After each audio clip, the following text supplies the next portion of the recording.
Be the fam, that's what they call me. Promise that you never be lonely. Be the fam. Hello guys! So ayan, ngayon may gusto ko i-share sa inyo my own version ng paggawa ng sushi bake. So ito yung ingredients ko. Furikake, cooked prawns, cooked crab meat, avocado, and egg. And then ito yung sushi vinegar ko na may sugar na ilalagay ko sa aking sushi rice. So yan. Let's start! So yan, ito yung rice. Lagay lang natin yung rice vinegar na may sugar. Kahit anong rice vinegar, more on mas maganda pa rin yung rice yung para sa Japanese rice na ginagamit nila pag sushi. Haluin nyo lang yan.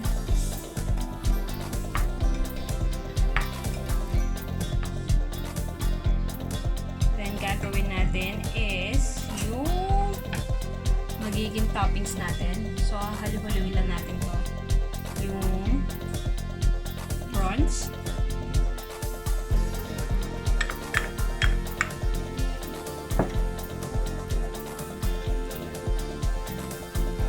crab meat, shinredded ko na siya.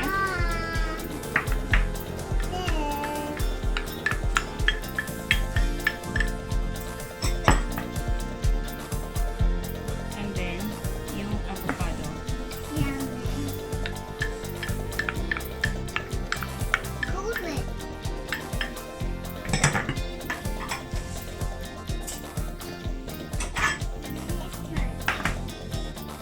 So, itong egg mamaya na to, pang-iibabaw na lang natin ito mamaya once na ready na ito. So, ito, ang ilalagay ko dito, ilalagay ako ng cream cheese.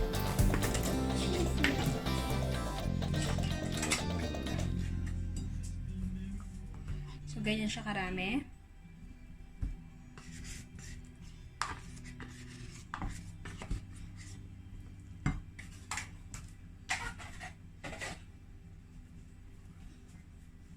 And yung UMPI na mayonnaise, Japanese mayo.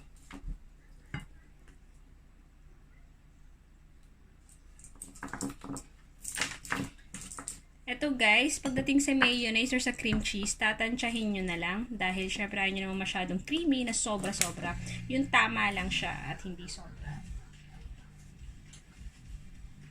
Pag kulang naman, pwede nyo naman dagdagan.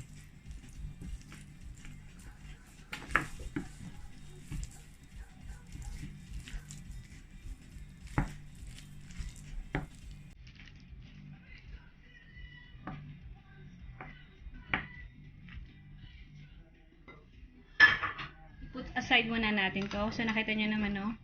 Tama lang siya. Hindi siya masyadong over sa, sa mayo. Kasi maglalagay pa naman tayo ng mayo sa top once na pag binibake na natin siya. So, I'll put this aside. So, ayan. Kukuha tayo ng lalagyanan. Dalawa yung paglalagyan ko. Isang maliit. Tsaka to. So, let's start. I-assemble.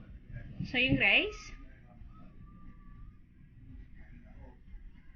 Maglagay lang tayo ng rice. Depende sa dami ng rice na ilalagay nyo din. Kung makapal o manipis ang gusto ninyo.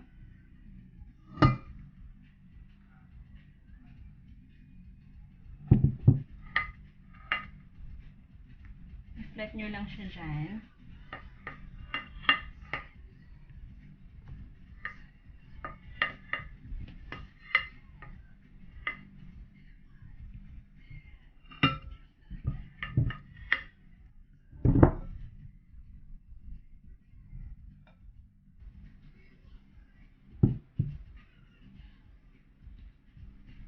Then, yung isa pa natin lalagyan. Mommy, more dami? Oh.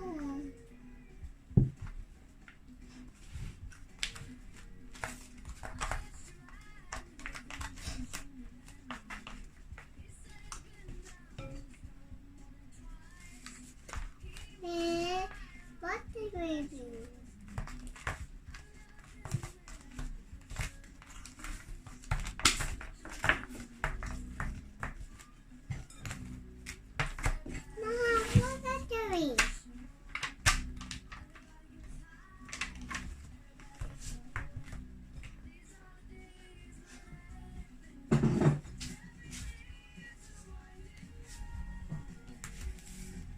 And then, ilalagay na natin yung toppings.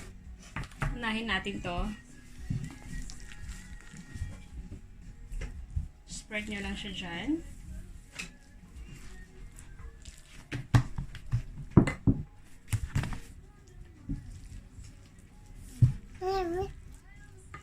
Oh, ganit. Randy, ang kaya perfect.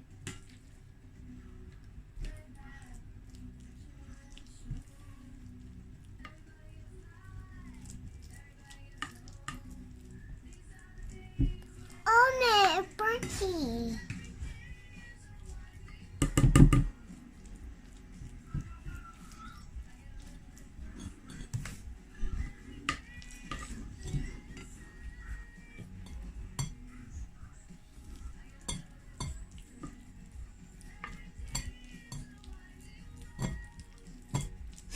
So, ayan. Spread nyo lang siya ng ganyan.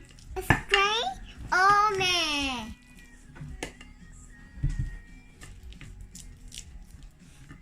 And then, yung isa. Isa, ne? Isa.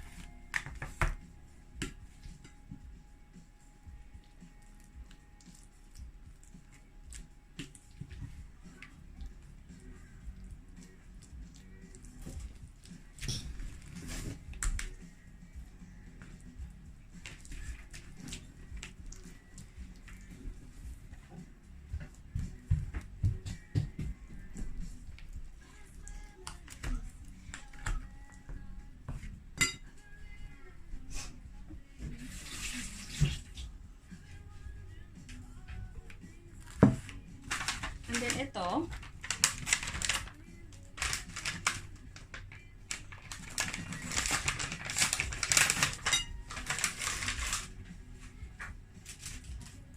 And then, yung egg. Pwede nyo na din ilagay. Ginawa kong ganito yung egg ko. So, scramble and then pinrito ko lang siya. Pero, in-slice ko siya na para siyang shredded. So, ganito yung ginawa ko sa egg. Kasi gusto ko yung ganyang style. So, ayan. Para hindi siya durog. So, ilagay nyo lang dyan.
So, ayan. Ready to bake na ang ating sushi bake. So, ayan. Pwede natin siyang bake ng between 10 to 15 minutes, 160 to 180 degrees. So, yeah. And then, I'll show you mamaya once na i-bake na siya. Ayan. Luto na ang ating sushi bake. So, ayan. There you go. So, kita pa rin yung Japanese mayo. Ayan siya.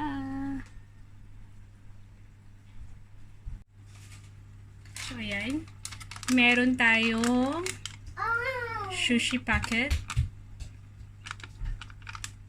Yung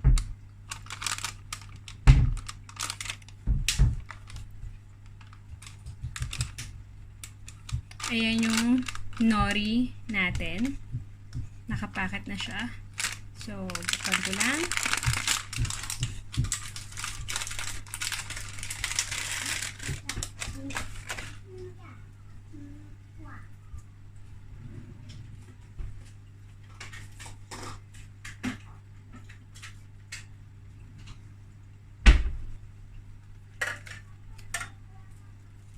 Ayan, ilagay. Mag-cut lang tayo dito.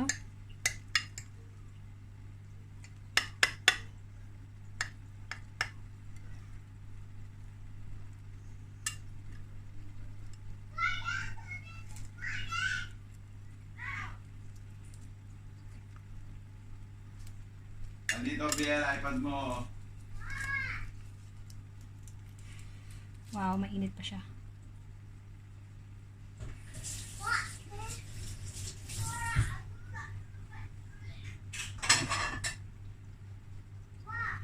Mainit pa siya.